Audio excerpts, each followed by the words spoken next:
we've been hearing from for quite a bit now, weeks, and certainly, I think the Christian Association president in Kaduna has actually said that we need to be quite prayerful. We need to be quite prayerful about the situation. But I wanted to ask you how bad the situation actually is, because it is reported that the bandits seemingly can operate at will. But contrasting that with the Commissioner for Internal Security and Home Affairs, Samuel Aruan, who did an assessment tour of the place, of the Lagos-Ibadan, excuse me, I'm in the south here, Kaduna-Abuja Expressway. He gave the impression that perhaps the matter was being overstated. Tell me, please, what's your take on the state of security? Are people living in fear? Are they in terror? Are these bandits being able to strike at will? Your impression, sir? First of all, I would want to state very clearly that I'm going to refer strictly to government publications. And from Government House, the publication I would like to refer to is the first quarter analysis on the security situation in Kaduna State from Government House. And that report had it that 360 people were killed in Kaduna in the first quarter of 2022. And that by June 2022, 645 people had been killed. So, and I'm saying this is official. This is not social media gist. This is official information from government quarters.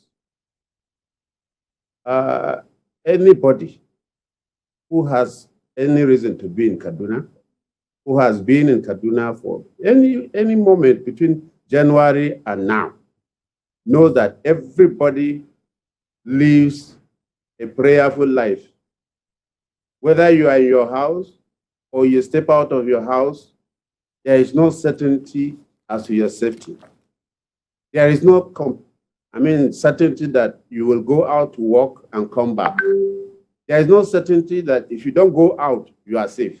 So, yes, the CAN chairman for Kaduna State was right in saying everybody should pray, because apparently we have reached maybe the end of the line to solely depend on God alone, because citizens have been left to depend on God. People have been pursued to their houses. People have been surrounded in their communities. Not that they went out on the highway, no, but in their houses, and they have been kidnapped. Some will be killed. Some will be taken until ransom is paid. And in fact, in that same first quarter, 1,399 people were kidnapped in Kaduna in the first quarter of 2022. And I'm talking, these are official figures from government. What kind of state will be comfortable, will be safe with this kind of figures? And we are really talking of figures that government has decided to turn out. Exactly. Official figures. If you go to the communities, I assure you, you will find more damaging figures than this. Because there are so many attacks that are unreported, there are so many attacks and kidnappings that are swept under the carpet.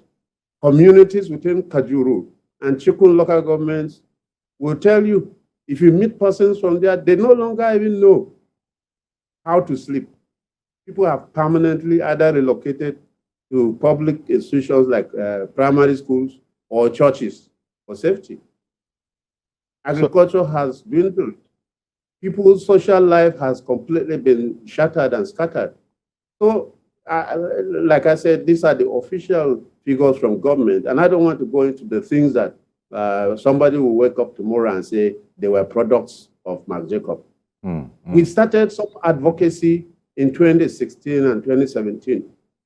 I am sad to say that at that time, government refused to take heed.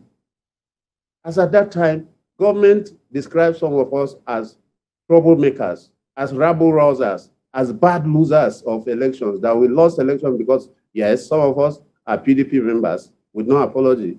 But we are human beings first, and we are citizens who are entitled to the protection of government.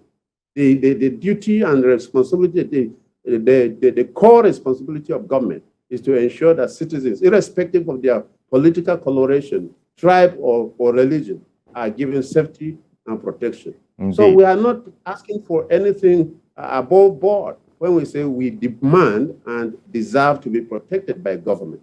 Okay, okay, Mr. Jacob. I beg your pardon, Mr. Jacob. Thank you very much for that overview. Indeed, it's a grim picture that your words paint.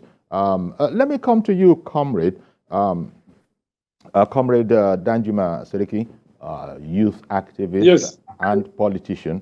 Now, you just heard, the overview that we just got there from the former Attorney General. Now, I just wanted to ask you, as far as the news is concerned, there are reports that because the first thing that comes to mind with the situation that's just been painted by Mr. Jacob is, so what are the authorities, what is security able to do about it? We can't just roll over and die. Well, it looks like the Nigerian army, through a formation they call Operation Thunderstrike, and the Nigeria police through an operation they call Operation Puff Adder, have been patrolling, intensifying patrols along the Lagos, you really must forgive me, along the Kaduna-Abuja Expressway, and with a view to securing not just it, but also the surrounding communities. How much, in your assessment, comrade, do you think these maneuvers are helping?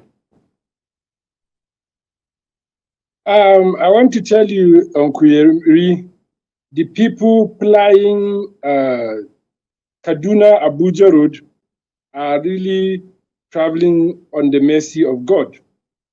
All these nickname or tagged operations of the security agencies, sometimes I see them as mere propaganda. They just look for a name that will just be catchy and tag it. But when you go on the road or in real life, you find out that there's actually no any solid security operation on ground. Abuja-Kaduna Road is a road that I know like the back of my palms. It's a road I apply week in, week out, because I travel a lot to Abuja. I was in Abuja last week and I came back here. Even when the train was fully operational, I've always been very skeptical of joining the train. So I use more of the road. So I know that road very well. But I've always prayed, and I continue to give God the gratitude for always ensuring that I'm safe. But I know I can tell you so many times, even last week, there was an attack on that road. The issue we have is that a lot of these attacks go on unreported. So anybody to tell you whether Operation Puff Adder or Operation Jangadi or whatever they call it, is just a way to just douse the tension in the minds of the commuters. Is that your view? Sorry to interrupt you. Is that your view of the assessment of the Commissioner for Internal Security and Home Affairs, Mr. Aruwan, who was on an assessment tour and says, contrary to reports, it's not as if the Kaduna-Abuja Expressway has become a ghost road that nobody plies. That was a physical inspection. I don't expect anyone to believe any government official when it comes to security report in Kaduna, because the government have never taken the issue of security seriously. They've always used it as a propaganda tool. They always use it in order to deceive the people that everything is safe. No. I think if you want to know the true situation, you should interact with the commuters. And the commuters here, who are we talking about? First and foremost, the people that apply this road daily are the transporters. People that drive their vehicle for commercial purposes on that road. they want them passengers and people like us who ply that road day in, day out. We are in a better position to tell you the experiences people go through on that road on a daily basis. But for government official to come and tell you that the road is safe and it's because he has a truck, a convoy of security and truckloads of security men who follow him on that road. And before they normally go on that road, they will normally do what they call mop-up in order to ensure that the road is safe and is secured for him to be on the on that road. So how would they claim to tell you that the road is unsafe? Okay. Or what people are saying is not true. So I want to tell you, please, as a journalist and as people who are concerned about the well-being of Nigeria, don't take any position of government regarding the insecurity in that road or even in Kaduna State serious, because most times they use it for propaganda reasons. If you want to know the true situation, please get across to the drivers who ply that road every day. They will be the ones to tell you the true situation. Indeed, I appreciate what you're saying. And I imagine that officials in Kaduna State government are also listening. Maybe if anybody wanted to call in, that would be more than welcome to give us their official perspective. Because we did get from Mr. Jacob, who had explained that, look, 360 killed. 360 persons were killed first quarter of 2022, and by June, the figure had risen to 1399, I believe. So when you look at it, and bearing in mind that around the world, not just in Nigeria, official figures, especially in matters like this, tend to be on the conservative side. So bad enough, bad as it is at 360 in the first quarter, and nearly doubling by June, it's a very, very sorry picture indeed. But back to you, Mr. Jacob. What can be done? Because there are suggestions, there are calls for a special sort of volunteer security outfit or self-help, because the authorities are doing all that they can. I've just told you about the Nigerian Army and the Nigerian police intensifying their patrols and operations. Do you share the opinion that that could help, that all hands being on deck might be the solution to this problem? Mr. Jacob? Truly, yes, truly. Can you hear me now? Yes.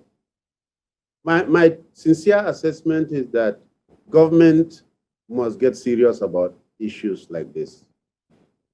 The lives of people are being wasted, not chickens or fish. I beg your pardon, sir. I got to interrupt you. What do you mean? I'm so sorry to interrupt you. When you say government must get serious about this kind of matter, I would imagine they're not doing anything else, that they must be having sleepless nights about it. What do you mean particularly?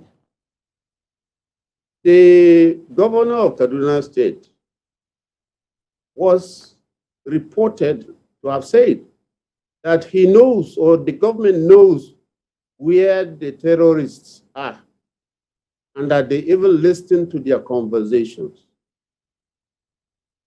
So why should anybody in government who knows where the terrorists that are terrorizing citizens wait for them to come to the main road before he encounters them, before he engages them?